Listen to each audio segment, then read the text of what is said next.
É muito raro encontrar boas notícias para o agro, o produtor rural, na atual gestão do PT de Lula. Mas até mesmo um relógio quebrado acerta pelo menos 2 vezes ao dia. Com a Câmara dos Deputados não só incluindo o MST em um PL antifacção, mas também com um projeto de lei para proibir a desapropriação de terras produtivas. Nós vamos falar hoje com o deputado Pedro Lupion sobre o que pode mudar no geral para o produtor rural brasileiro. Se não for incluído nesse projeto antifacção, com certeza outras novidades estão aí por vir. Assista agora a Força do Agro com Joyce Maffezoli.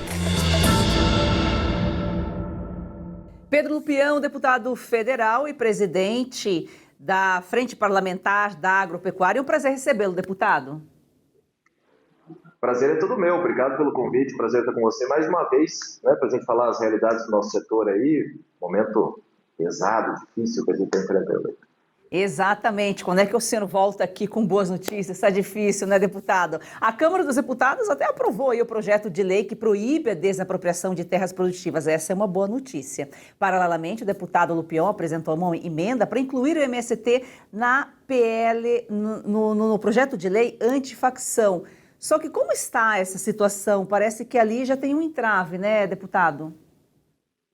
É normal, né? Veja, esse é um tema extremamente complexo. A gente tem tentado enquadrar o MST como um movimento criminoso, terrorista, uma facção, uma organização criminosa, porque é o que eles realmente são, mas óbvio que eles têm um lobby, né? Tem uma resistência, aliás, tem o governo todo por trás, eles fazem parte desse governo. Então, nas negociações com o relator, com o capitão Derrite, que é o relator, já houve bastante resistência. Inclusive, nós estamos repensando essa estratégia, talvez colocar essa emenda em um outro projeto, com o apoio do Derrite, com o apoio da bancada, mas aprovar o projeto antifacção é extremamente importante. Aprovar esse projeto é muito importante. A criminalidade no Brasil hoje é um dos grandes problemas da nossa sociedade, se não for o maior. A gente precisa ter esse enfrentamento e não somos nós que vamos atrapalhar. Então, havendo essa possibilidade, nós buscamos outra oportunidade, mas a luta continua para a gente conseguir enquadrar esse pessoal. Em paralelo, o decreto do Lula, ele institui o Plano Nacional de Proteção a Defensores e Defensoras dos Direitos Humanos. Na verdade, prevê proteção ao MST, né, deputado? Pode até abrir brecha para escolta policial e financiamento com dinheiro público ao grupo criminoso. Já pensou que pouca vergonha? Vou invadir tua área, a polícia vai junto? É uma loucura total, é uma inversão total de valores. Isso a gente não vai deixar acontecer, né? Esse decreto, ele prevê proteção a militantes da causa dos direitos humanos e pode enquadrar o MST nisso também. Então, a gente está fazendo o nosso papel. Nós denunciamos, dissemos que não pode, dissemos que é um absurdo, dissemos que nós vamos enfrentar isso até o último minuto, apresentamos um PDL para assustar esse decreto e nós vamos trabalhar para que isso não ocorra. É isso que eu ia perguntar, porque o Lula, o decreto, ele vai na canetada, né? Mas a Câmara, o Congresso, pode derrubar esse decreto do Lula. E como que está o consenso aí entre os parlamentares sobre essa proposta? Há precedentes, né? A gente já derrubou alguns decretos desse presidente, inclusive derrubamos agora aquela questão do IOF, derrubamos outros decretos importantes do governo, né? Que o governo fazia política, né, de maneira inversa, de maneira contrária à sociedade brasileira. Nós derrubamos decretos também. É um projeto de decreto legislativo que a gente tem que apresentar, eu já apresentei, para a gente ter os apoios, agora coletando as assinaturas para que a gente consiga pautá-lo e enfrentar isso dentro do plenário.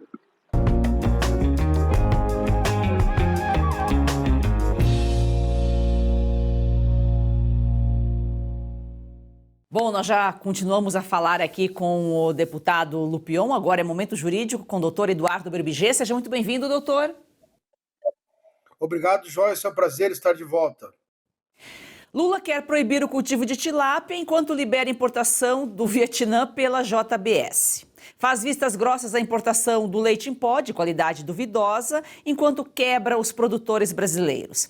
Que ele é contra o agro, já sabemos, faz parte do perfil esquerdista ir contra o que dá certo, contra o progresso. Engraçado que se dizem progressistas, né? Enquanto ele prejudica o agro brasileiro, o petista quer ajudar Cuba a produzir alimento. Detalhe, doutor, com dinheiro vindo do agro brasileiro e dos pagadores de impostos. Parece piada, mas não é. Mais uma situação ridícula do governo, né, Joyce? Nós vimos toda essa polêmica, até repercutimos isso semana passada da tilápia, o governo criando aí mais empecilhos para uma cadeia produtiva importante do agro, principalmente para as pequenas propriedades, né? Uma alternativa interessante para as pequenas propriedades. E agora vemos essa presepada de ajudar a produzir alimentos em Cuba, né? A gente vê todo mundo falar, isso é um princípio já da análise, né, e da medicina. Você não pode ajudar ninguém sem você estar bem, né? Então, quer dizer, o Brasil não está bem, o Brasil não consegue, principalmente o agronegócio, né, o nosso agro está bem por questão do nosso produtor. O nosso produtor rural é o melhor do mundo, investe em tecnologia, realmente se dedica à produção, se dedica ao campo. Por isso que o agronegócio brasileiro vai bem. Mas o nosso governo federal, como você disse no início, faz de tudo para prejudicar o nosso agronegócio, com impostos, com legislação trabalhista, com a nossa logística não ajuda, e nós vimos aí nos últimos dias a questão da tilápia e outras coisas. E agora o governo, em vez de resolver os nossos problemas internos, o Brasil, que conviveu aí nos últimos anos, aí nos últimos meses, com o aumento da inflação dos alimentos, em vez de colaborar com a água para que possamos produzir mais, diminuir o preço dos alimentos, melhorar as condições para o nosso agronegócio, conseguir mais financiamentos para o nosso produtor, que se vê aí com sérias dificuldades de custear a safra. Nós vimos aí a inadimplência em alta, os agricultores com problema de arcar com os juros elevadíssimos. Não, o governo vai lá produzir alimentos em Cuba, né? Daí eu pergunto, para que produzir alimentos em Cuba? Sendo que Cuba vive um regime comunista, Cuba mesmo acabou com o seu agronegócio, né? Quando em 1959, com a entrada do governo comunista do Fidel Castro, tirou todas as propriedades, né, privadas, forneceu todas as propriedades para o Estado, né, desapropriou tudo, tirou máquinas agrícolas, tirou todos os meios de produção, né, de quem sabia produzir e passou tudo para o Estado. Resultado, produção agrícola despencou, né? Então Cuba começou a ter sérios problemas de produção de alimentos, fora os embargos internacionais que sofreu. E Cuba vive situações ridículas, né? Cuba sendo uma ilha cercada, né, por mar, por todos os lados, como é a definição, né, de ilha, não produz pouco, né, pescados, trabalha pouco com pesca. Por quê? Porque o governo controla muito, não permite que a sua população tenha barcos. Por quê? Porque a população, se tiver barco, vai para os Estados Unidos. É tão bom o regime cubano que se alguém tiver um barco, vai para os Estados Unidos, não quer ficar em Cuba, né? De tanto que eles gostam de estar, né, na ilha comunista, né, do Fidel Castro, que não está mais lá, mas foi quem lançou todas as bases do regime cubano. Então, eles mesmos criaram o problema, eles mesmos, com o comunismo, sucatearam todo o seu agronegócio. Hoje em dia tem problemas de produção de alimentos, a população passa fome, é uma população faminta, com dificuldade de produzir, inclusive, proteína animal, carnes. A população também só permite que vendam para o Estado, e agora o Brasil quer se meter nisso, quer ir lá com nossos parcos recursos, o Brasil com pouco dinheiro, quer ir lá financiar o alimento em Cuba. Em vez de resolver os problemas aqui que nós temos internos, vai tentar resolver um problema que foi criado pelo próprio governo cubano.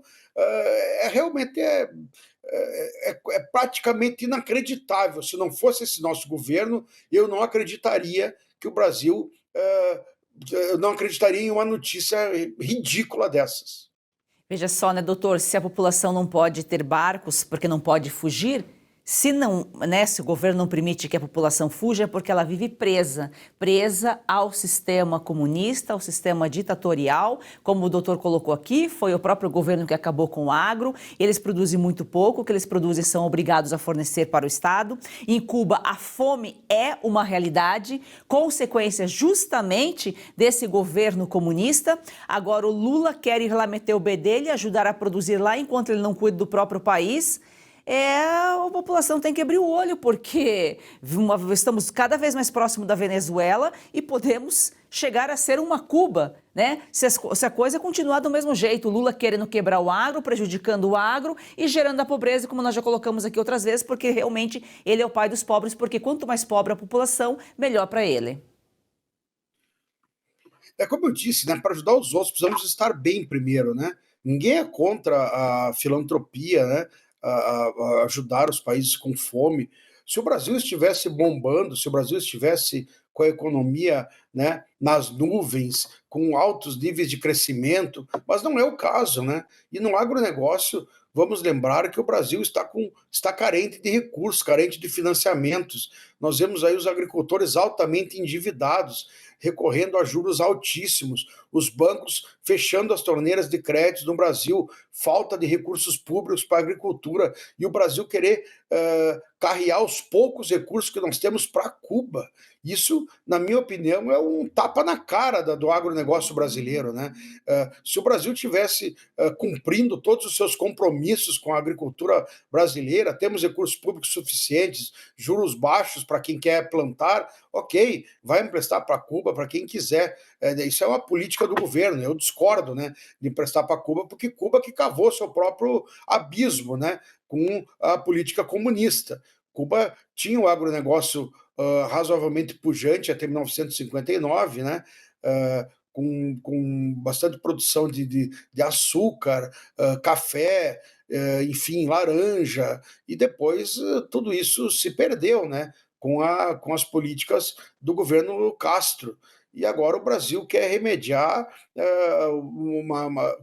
quer consertar políticas públicas equivocadas do país. Isso é problema deles, né? E nós não temos recursos para resolver esse tipo de situação, né? Na verdade, é péssimo ver esse tipo de coisa, o Brasil querer distribuir dinheiro com o chapéu dos contribuintes, né? Porque, como tu disseste muito bem, quem vai pagar a conta são os contribuintes, inclusive com o dinheiro do imposto do agronegócio também. Como disse o doutor, primeiro resolver o Brasil para depois ajudar os outros. Olha um exemplo disso, doutor. Não podemos deixar de comentar o fiasco que foi a COP, né? Nenhuma novidade, é claro, infelizmente. E o chanceler alemão até disse que o Brasil é uma vitrine, né, de vergonha, e deu graças a Deus por ter deixado o país. Ele foi deselegante, claro, né, para um chefe de Estado, mas nem tanto quanto Lula, que o mandou dançar e beber nos bares, né, do Pará. O alemão, infelizmente, só falou a realidade, né? Insistiram em fazer a COP em Belém, sem infraestrutura, sem saneamento, esgoto a céu aberto, para mostrar para o mundo a vergonha, o descaso do governo com a população. Eu espero que o povo brasileiro canse disso, né? Por Lula tudo termina em cachaça, em boteco, né? Em farra. Acho que o Brasil é mais do que isso, né? Acho que o povo tem cansado dessa falácia, né? O chanceler alemão vem aqui para uma coisa séria, né? E o Lula vem sugerir que ele vá para boteco, beber cachaça, quer dizer, isso é uma vergonha, né? Eu acho que a população brasileira, se não cansou, deveria cansar desse tipo de discurso, né?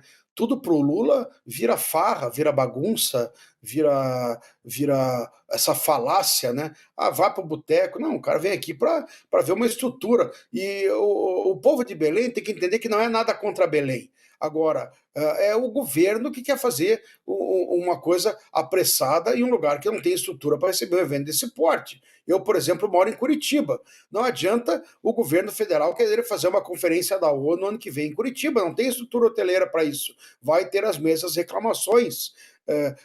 Nós temos aí São Paulo, Rio de Janeiro, talvez com estrutura hoteleira para eventos desse porte. O resto precisa anos de preparação e o governo não fez isso.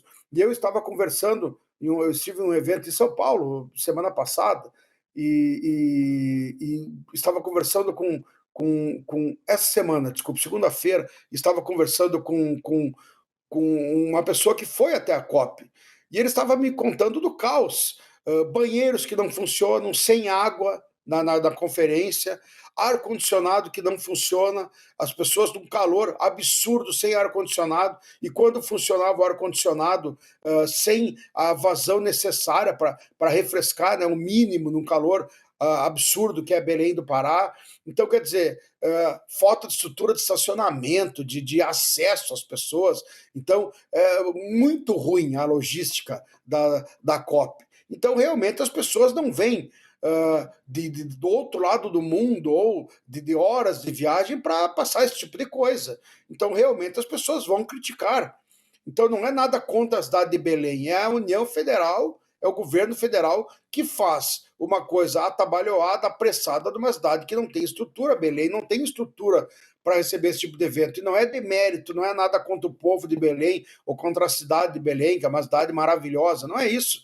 É uma cidade que não tem estrutura, assim como se fizer em Curitiba um evento desses de uma hora para outra, não vai ter estrutura, se fizer em Porto Alegre não vai ter estrutura, enfim, não é nada contra o povo de Belém, para que não pareça essa coisa do sul contra o norte, contra o nordeste, não é isso, é o governo que escolheu mal pelo prazo, teria que ter feito com mais tempo, então, para organizar a cidade de Belém, se quisesse fazer um evento desse porte, e realmente foi muito ruim.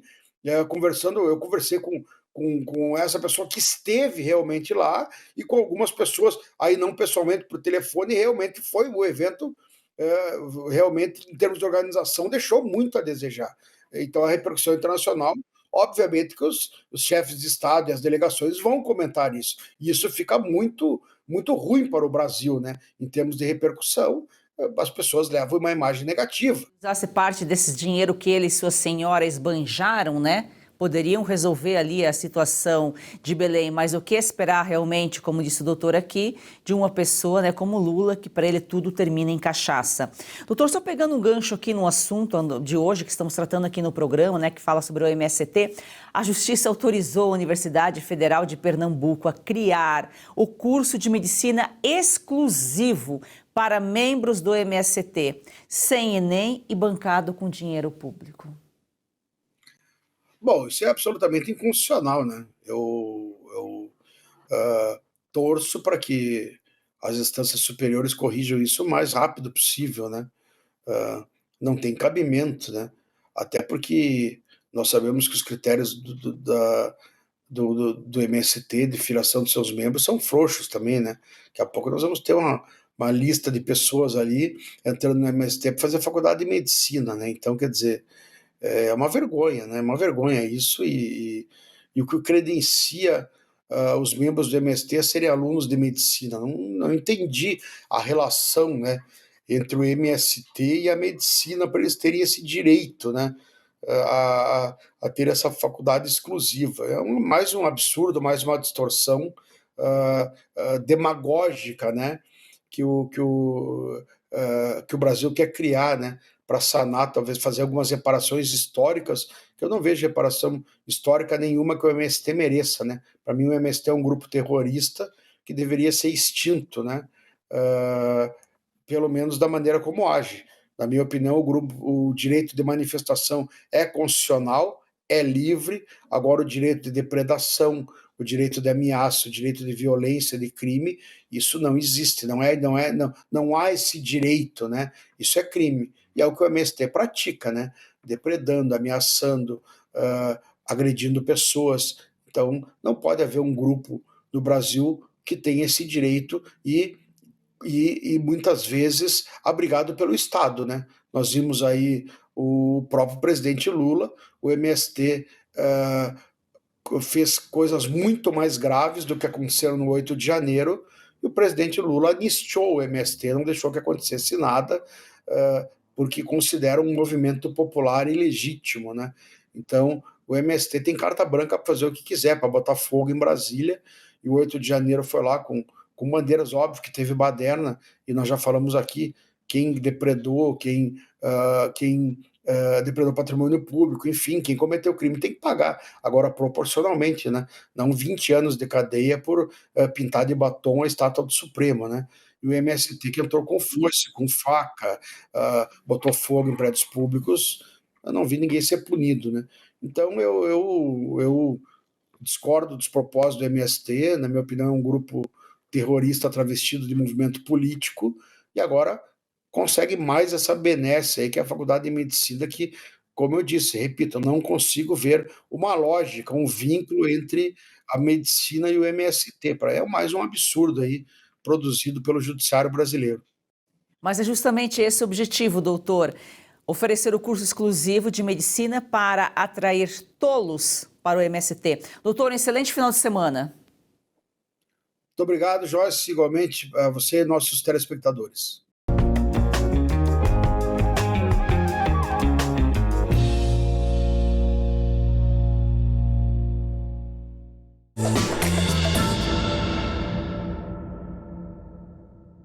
Nem todo mundo tem familiaridade com o digital, mas todo brasileiro tem direito de saber o que está acontecendo de verdade. Vem aí a Oeste TV. Assine a Oeste. Faça parte dessa história. Para apoiar mais este projeto da Oeste, faça sua assinatura com até 20% de desconto, com pagamento em até 8 vezes sem juros. Você pode assinar pelo site revistaoeste.com/assine ou pelo 0800 580 2020. Assine agora, nossa equipe está de prontidão aguardando você. Assine já!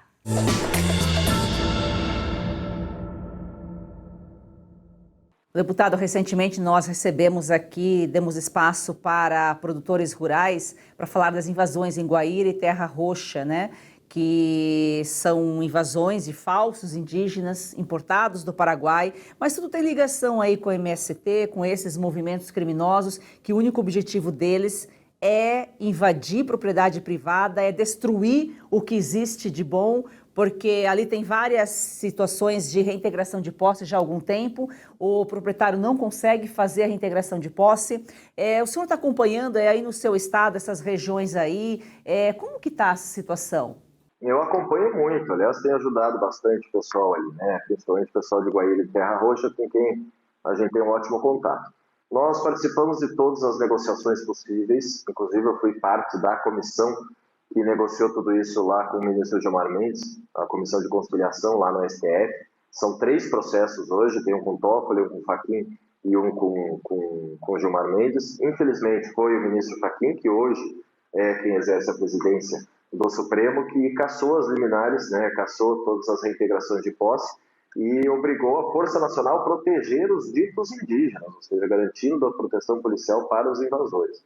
Uma vergonha total, um absurdo, nós entramos na justiça contra isso também, as nossas entidades são amicus curiae no processo, nós temos participado dessas negociações e, infelizmente, o que ocorre de mais grave ali na região é uma especulação imobiliária sem precedentes, a possibilidade da Itaipu comprar essas áreas, usar dinheiro da Itaipu Nacional para comprar essas áreas e eles dão uma opção para o coitado do produtor. Fala assim, ó, você está invadido, os índios não vão sair, as coisas não vão mudar, ou você vende ou você continua invadido sem poder produzir. Pior, o CAR, né, o Cadastro Ambiental Rural e o cadastro desses produtores está suspenso, ou seja, ele não consegue nem no banco fazer o financiamento para poder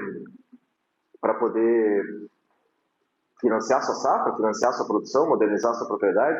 Então ele acaba ficando com uma faca no peito e a opção de vender é uma opção completamente equivocada porque vai vender justamente para fazer uma demarcação praticamente dentro da área urbana, quando a gente está falando ali do bairro de Eletrosul, na cidade de Guaíra. Então nós estamos trabalhando bastante, enfrentando a lei que nós aprovamos. Está vigente, ela não foi suspensa pelo STF, o STF não conseguiu suspender a nossa lei. Existe na previsão da lei a impossibilidade de demarcações novas e naquelas que já existe o processo demarcatório, indenização prévia, justa, de terra nua e de benfeitoria com a concordância do proprietário. Então, ninguém pode tomar a terra de ninguém. Nós estamos trabalhando bastante nisso.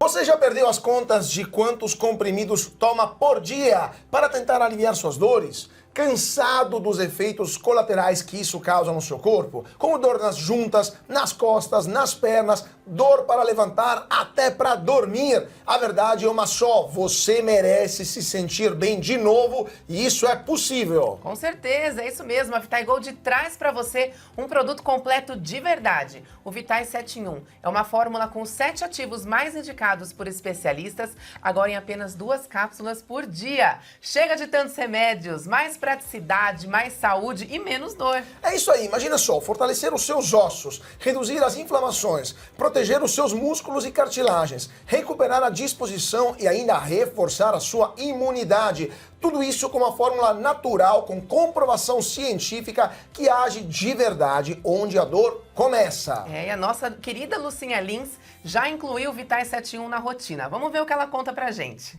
Cansada de tomar vários comprimidos por dia, não é mesmo? Eu também. Por isso a Vitae Gold tem agora o Vitae 7.1.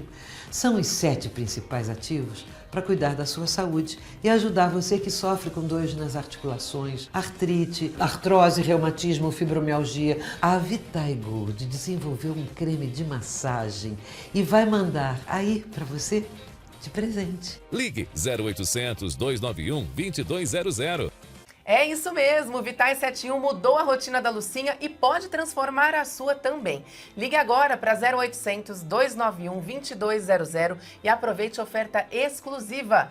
70% de desconto para os 100 primeiros que ligarem e o relógio inteligente, vai de presente. É isso aí, então chega de remédio para tudo e solução para nada. Vitae 7.1 é natural, eficaz e foi feito para você viver sem dor.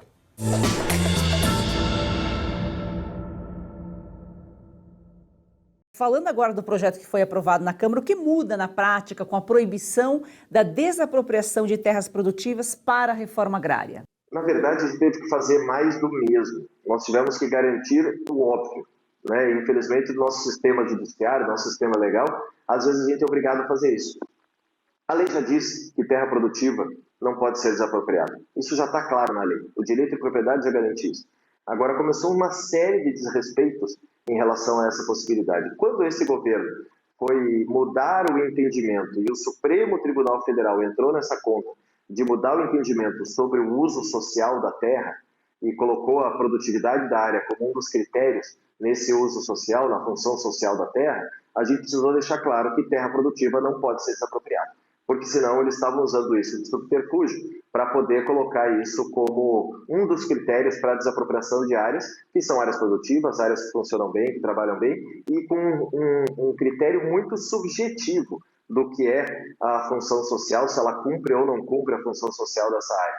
Então nós trabalhamos imediatamente nisso para aprovar esse projeto, para aprovar mais uma vez, para deixar claro mais uma vez na lei. É a mesma coisa do marco temporal, já está na lei, já está na Constituição, o tempo verbal é presente, inclusive, ou seja, a gente não precisaria fazer mais uma lei. Mas nós fazemos porque, infelizmente, aqui, como o nosso sistema judiciário tem ousado interpretar o que não é possível de interpretação, a gente tem que deixar mais claro ainda na lei e fazer o óbvio mais uma vez. E é isso que nós fizemos. Quem quer trabalhar tem terra, tem título, consegue produzir. Agora, quem não quer só baderna, não tem interesse nenhum em reforma agrária, não tem interesse nenhum em ter um pedaço de terra para plantar. Para esse povo aí, para o governo, é muito ruim o que nós fizemos no governo Bolsonaro, né? Nós tiramos mais de 1 milhão e meio de pessoas da influência do movimento. Gente que queria sair. Eu tive um caso aqui no Paraná, no município de Congonhas, que era um que tinha invadido uma fazenda minha. O cara falou, deputado, quero te pedir desculpa, porque lá em 2006 eu invadi a propriedade, mas eu fui obrigado a fazer isso. Se eu não fizesse isso, minha mulher ia para a rua, minhas roupas eram jogadas no chão, meus filhos apanhados. Então, assim, é um movimento extremamente violento, completamente criminoso, é uma formação de quadrilha total, é um movimento que precisa ser enquadrado no mais forte da lei, e eles não querem, obviamente, perder qualquer tipo de influência sobre esses coitados que são utilizados de massa de manobra. É isso que a gente tem que deixar claro sempre. Eles usam as pessoas para tentar fazer um movimento político. Aliás, no sul da Bahia, isso é um exemplo muito claro de como tem sido feito, né? Tem participação de políticos, deputados federais, governador, tem uma participação direta de instâncias de poder para fortalecer esse movimento. Então, tudo que a gente faz, quando a gente tenta diminuí-los, ou seja, diminuir a influência deles, eles têm uma reação imediata. E essa reação se sente lá na Câmara, porque não é só deputados locais, são deputados federais, né? Não, com certeza, eles têm um lobby muito forte, a esquerda toda trabalha junto com eles, mas eles não conseguem enfrentar a nossa bancada, né? A nossa bancada ruralista é muito organizada.